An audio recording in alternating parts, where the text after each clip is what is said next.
By the way, the answer to Dana's question is 3.2 billion hospitable planets in the Star Wars universe. So during the prequel era, there was 1.3 billion planets represented in the...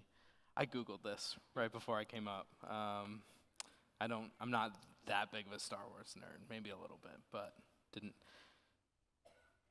I don't study Star Wars like that. So there is a thing in sort of the movie industry called the summer blockbuster, right? How many of you guys have heard that term, like the summer blockbuster? Really, Marvel has kind of destroyed this idea of the summer blockbuster, but what it is it's this idea that like the biggest movies all came out usually between the months of May and September. And part of the reason was kids are off of school, and so there were families willing to spend more money to go to the movies. Drive-ins used to be booming across the country, and so some of the world's largest movies came out during those months, specifically because they were the targeted summer blockbuster. To give you some idea of some of them, here are just a sprinkling of some of the most popular ever summer blockbusters. Shrek was a summer blockbuster. Saving Private Ryan, a summer blockbuster. Independence Day, a summer blockbuster. Grease, all the way back, Grease. The original first Star Wars, A New Hope, came out May 25th, 1977. A summer blockbuster. And the movie that is attributed to kind of really being what they call like the quintessential summer blockbuster, Jaws. Jaws is kind of that one movie that everybody kind of thinks of when they think of summer blockbusters. But like I said, Marvel has kind of destroyed that because they just release their movies when they want to, and like some of the biggest movies come out now around Christmas time. So the movie industry has changed, but I bring all of this up because if there's one story in the Bible that I think could and should be made into a summer blockbuster, it's the story of Samson. It's the story of the judge named Samson. Now, Samson's story takes place during the time of the judges in the book of Judges. Now, the time of Judges, I want to kind of set the stage so we kind of know where we're at, right? The time of the judges happened after Joshua leads the Israelite into the promised land, and Joshua has now passed, and there's really no leadership in the Israelite community. They've all spread out, they've all gone into their territories that God has given them, and the Israelites begin to start following after the other gods, the gods of the pagan people that are surrounding them. Now, this is also before King Saul comes into the picture as well. So there's really no leader except for these judges. The judges are kind of the quasi-leaders of the Israelites during these times. And there's really not a multitude of them at one time. They kind of come and kind of go. But I don't think you want to think of the idea of a judge like you would like Judge Judy. That's not the picture we've got. The judges were both kind of administrative leaders, but they were also military leaders. Some of the judges were great military leaders, like Gideon was this phenomenal military leader. But if you read the book of Judges, you will see a cyclic pattern in the book. It starts like this. Israel does evil and they worship the Baals, these false gods. God becomes angry and hands Israel over to their enemy nation. Israel cries out for God to rescue them. And so God raises up a judge who will deliver Israel from their enemy. They return to themselves, they return to God, and then Israel returns back to their foreign gods once the judge leaves. And that pattern just kind of keeps going over and over and over again. Now, we get to Samson at the end of the book of Judges. He's actually probably in terms of the amount written on each of the judges, he's got the most written about him. Now, what's really cool is one of the judges is Deborah, and it's kind of the first real female leader we have in the Israelites. One of the pinnacles of the female leaders of the Israelites is Deborah. She's incredible, super Awesome. But we're talking about Samson tonight.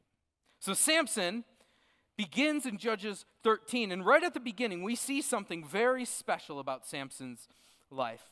It says this: a certain man of Zorah named Manoah came from the clan of the Danites, and he had a wife who was childless, unable to give birth. The angel of the Lord appeared to her and said, "You are barren and childless, but you are going to become pregnant and give birth to a son. Now see to it that you drink no wine or other fermented drink, and that you do not eat anything unclean. You will become pregnant and have a son whose head is never to be touched by a razor, because the boy is to be a Nazirite, dedicated to God from the womb. He will take the lead in delivering Israel from the hand of the Philistines." So God tells Samson's mother, Samson's to be a Nazirite. What the heck is a Nazirite? A Nazirite is a person who takes a vow of abstinence from certain actions in Israelite culture. This was primarily anything related to grapes or alcohol. They also would not cut their hair as well. And they also were commonly known to avoid dead people or dead things. They weren't allowed to get near dead people, dead things. That's important for later on in the story. So just remember that. Now, there's no real specification why someone would undertake the Nazirite vow. Some scholars say perhaps it's a conditional vow that looked forward to an answered prayer or a selfless devotion to God. It could have been taken in time of sickness and destitution, particularly around the time of Jewish war. We don't really know why people took the Nazirite vow. All we know is that it was specific people, and there was some things about being a Nazirite that you had to follow, the customs you had to follow. Now, it's interesting to note that with the Nazirite vow with Samson came an incredibly special gift from God. Samson has unbelievable superhuman strength. This is where the Hollywood blockbuster story comes in. I'm going to give you a high-level account of some of Samson's escapades in the story of Judges. Some of this is incredible. So Samson, as sort of a young guy, sees a Philistine woman that he finds attractive and takes her as his wife. There's a problem right there. Israel was commanded not to marry into the pagan tribes who worshiped false gods, but he does it anyways. Somewhere in this story, a lion comes towards Samson. The Spirit of God rushes upon Samson, and he tears the lion to pieces with his own hands. Incredible. Incredible. So later, and remember the dead people thing, Samson returns to the carcass of the lion, breaking his Nazirite vow, and there is honey from there, and so he picks up the honey because bees were like around this lion's carcass, and he just picks up the honey and starts eating it with his hand, and then he takes the honey back to his parents and it's like, "Here, I found honey by a dead lion that I killed with my own bare hands." He doesn't mention that part. Now, there's something with a riddle and the Philistines that's kind of confusing, and but basically, Samson, he leaves his wife in anger, his Philistine wife in anger, to go back to his family. And his father-in-law decides, "I'm going to give Samson's wife, my daughter, to what was essentially his best man." Right? "You can have her now. Samson's not coming back." Samson returns, finds this out, gets angry, and seeks vengeance on the Philistines. And he does this by catching 300 foxes, putting torches between the tails of pairs of foxes, lighting the torch on fire, and setting the foxes to the fields of the Philistines, destroying all their crops. Incredible. Dude is amazing. Coolest guy I've probably ever met, right? Now, this story goes on. The fights continue between the Israelites and the Philistines. There's more fighting. And Samson uses a donkey's jawbone and kills 1,000 men with a single donkey's jawbone. Awesome. Is there anything this dude can't? Can you imagine this being in a movie? Like, I'd go see this probably 100 times. Samson then goes to Gaza, sleeps with a prostitute. Like I said, he's got a lot of flaws.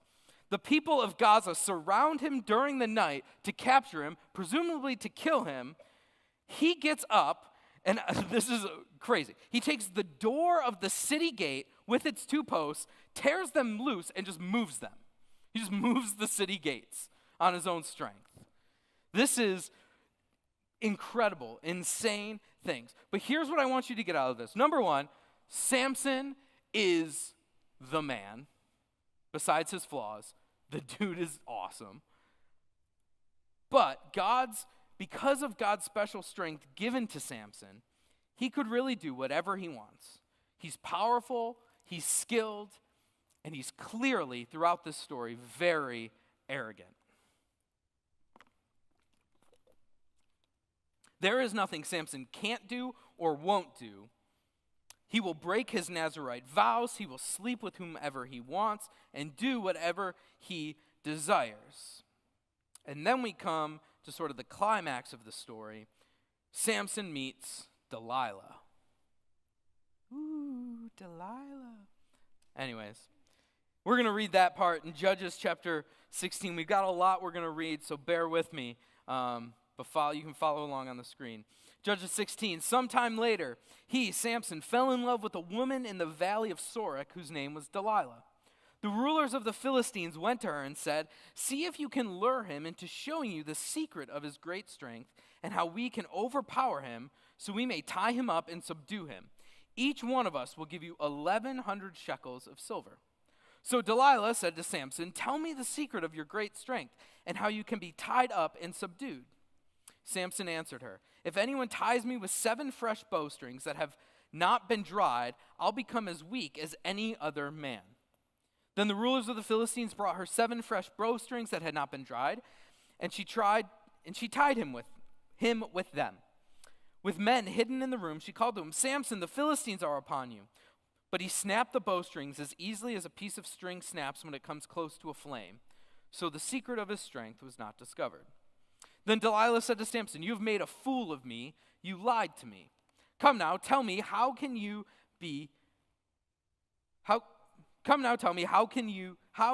be tied." He said, "If anyone ties me securely with new ropes that have never been used, I'll become as weak as any other man."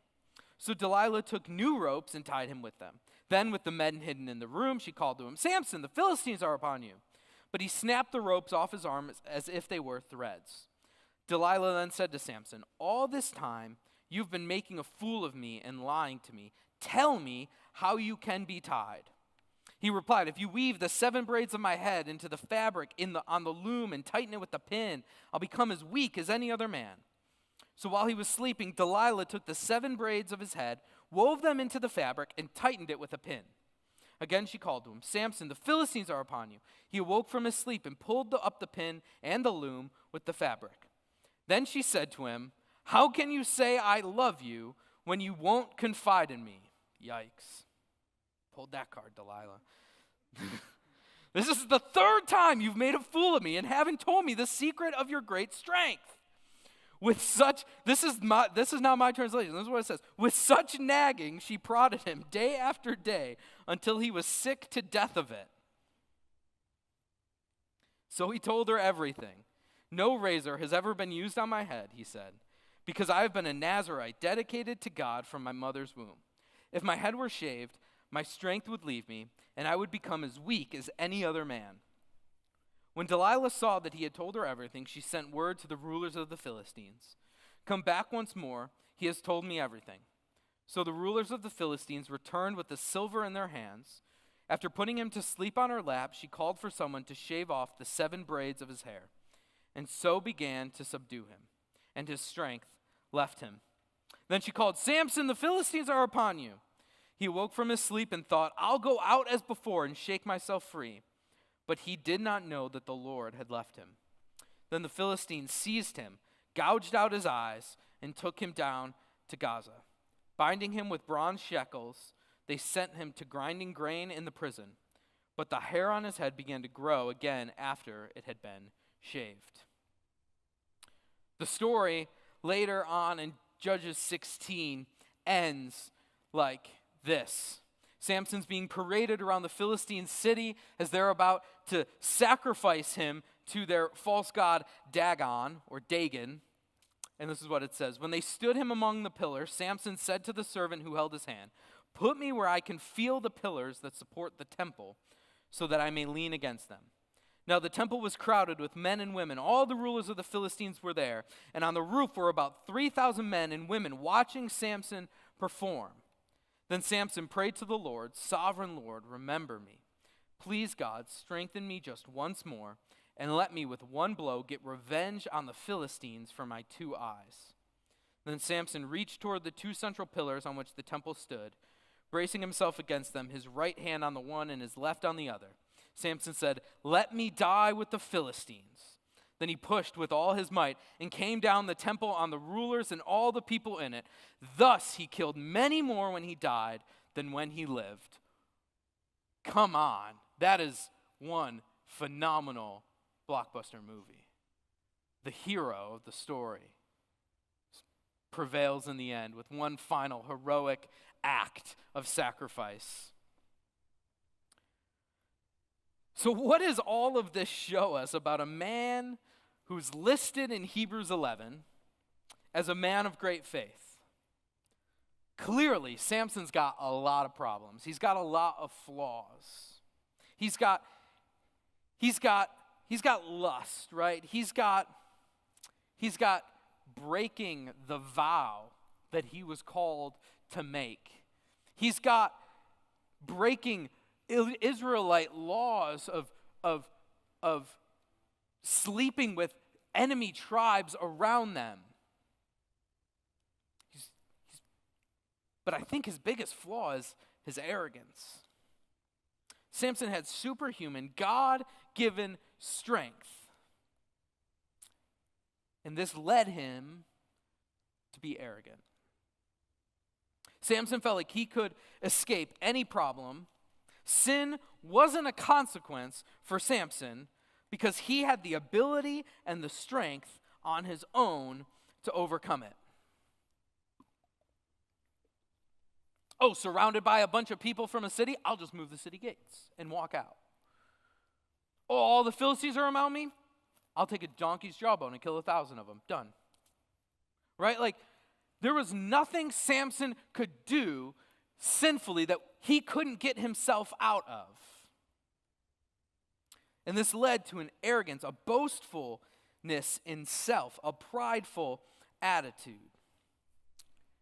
Here's the thing, I think some of us are more like Samson than we think. Not in that we've got superhuman strength. Some of you might go to the gym, I don't know. I don't have superhuman strength, right? But what I mean is a prideful attitude. Boasting in yourself, walking around with this sort of arrogance.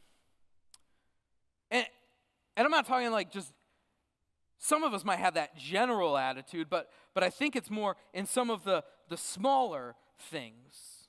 In things that we see as strengths that we've made ourselves, things that we think we're good at because we're good at them, rather than gifts given to us by God.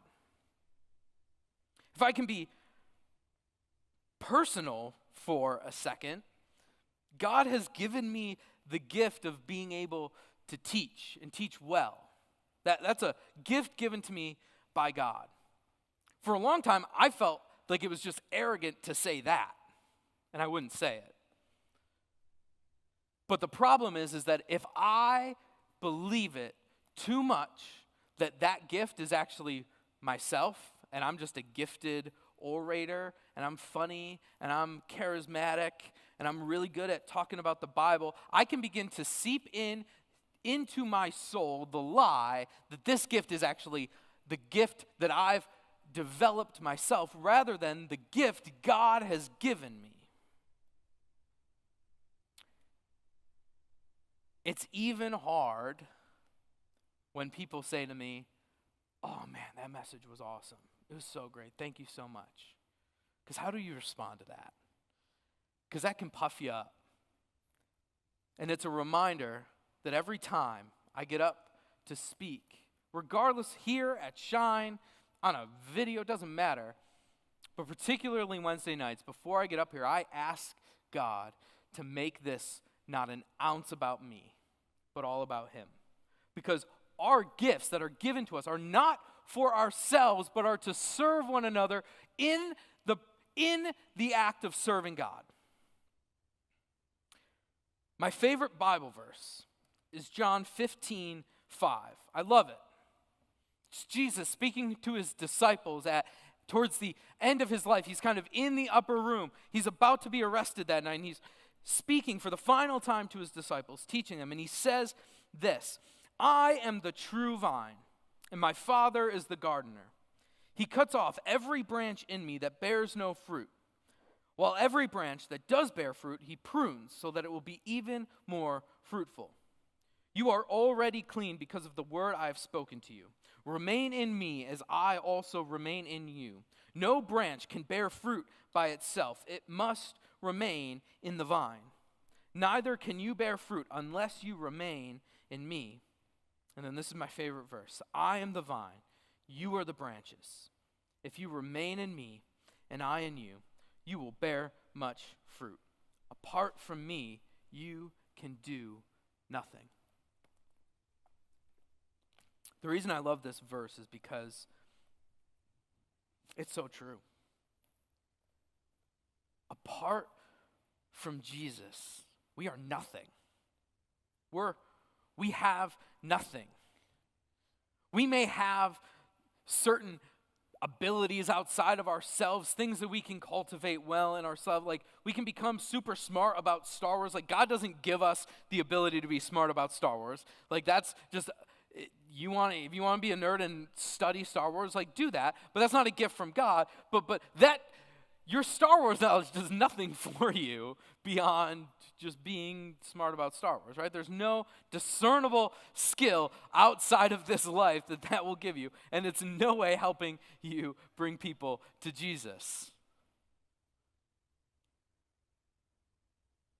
Jesus says, "Apart from me, you can do nothing." And it's this reminder for me, and this is why I love this verse, is that being attached to Jesus is the only way that we bear fruit. It's the only way that we are visibly shown to be followers of Jesus. We have to be connected to him.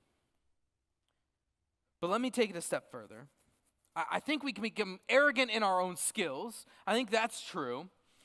But I think sometimes we can become arrogant about our own ability to overcome sin. I think we become arrogant in thinking that we have the power to overcome sin on our own. I think this most commonly comes up with, and I say this because I'm one of these people, of someone that's raised in the church. Whole life, spent my life. A week old, I was sitting in church. My mom brought me into church at a week old, and all the old ladies yelled at my mom because it was a snowy January. Of, "How could you bring him in here? He's going to get pneumonia," right? That's how they talked at the church I grew up in, right? But I raised in the church. You know right from wrong. You know the Bible stories. And it's this idea that I know the Bible so well, I've been going to church for so long, that I can overcome whatever sin comes into my way. No temptation is powerful enough that I can't overcome on my own. It's this idea that we've become so rooted in Jesus throughout our life that somehow we've built up a sin tolerance on our own and we're good. I don't really need Jesus. I've got enough of him now. I can do this on my own. I can jump off of the vine, plant myself, and I'm going to bear fruit. The reality is you cannot. You cannot overcome sin on your own. If you think you can overcome temptations like lust or pornography or any other massive sin on your own, you are deceived. That is a lie from the enemy that he is speaking to you, because you cannot. There is no sin or temptation that you can overcome outside of the power of Jesus. And it is arrogant to think that you can.